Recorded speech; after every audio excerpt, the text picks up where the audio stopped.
And he gave us a Shaykh who was Qudwatul Awliya. Today, we are remembering our Grand Shaykh, Hazoor Sayyidina Qudwatul Awliya radiyallahu ta'ala an.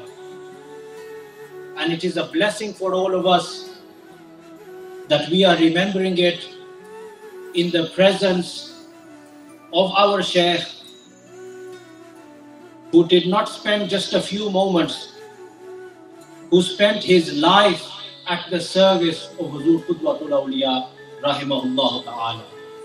Maulana Rumi rahimahullah ta'ala, he says, Yak zamana sohbate ba awliya behtaraz sad sala ta'at beriya. Maulana Rumi rahimahullah ta'ala says that one period of time, moments that are spent in the company of awliya kiram are far better than 100 years of being obedient to Allah Tabaraka wa Ta'ala without riya. Non-ostentatious worship, pure worship.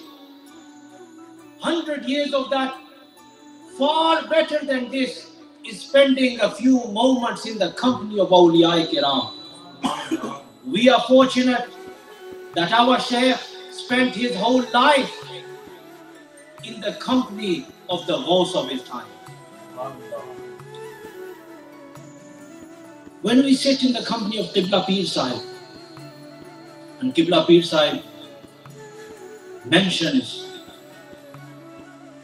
the time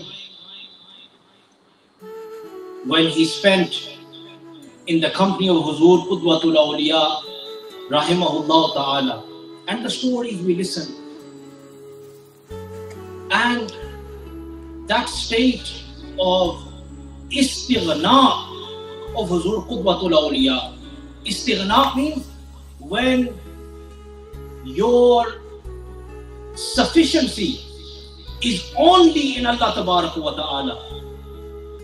Your heart is completely free from the dunya wa ahluha wa mulukuha wa ma fiha.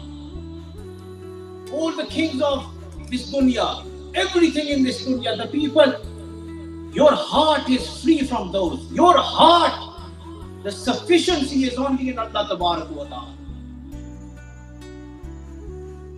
When we hear stories from Qibla Pir Sahib, that even when they migrate to Pakistan, Hazoor Qudwatul Awliya rahimahullah ta'ala,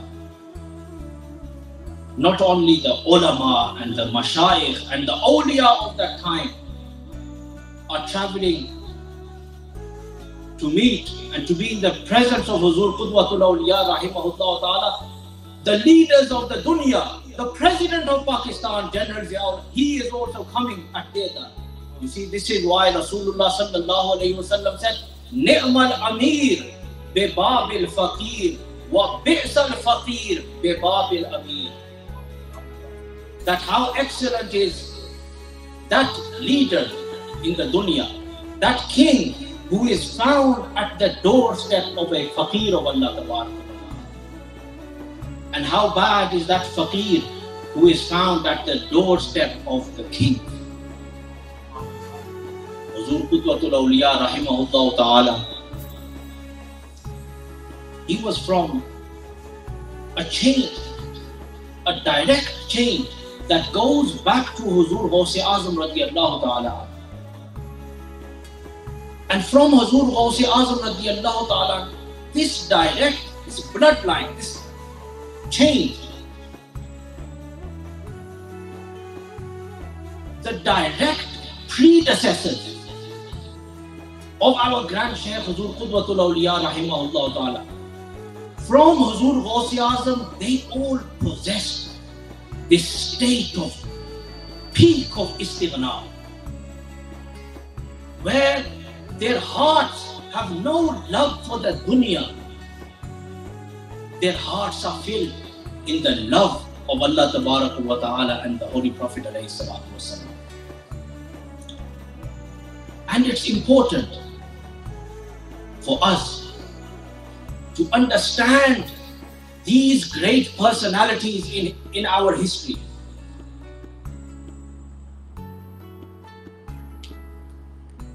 The reason is when people become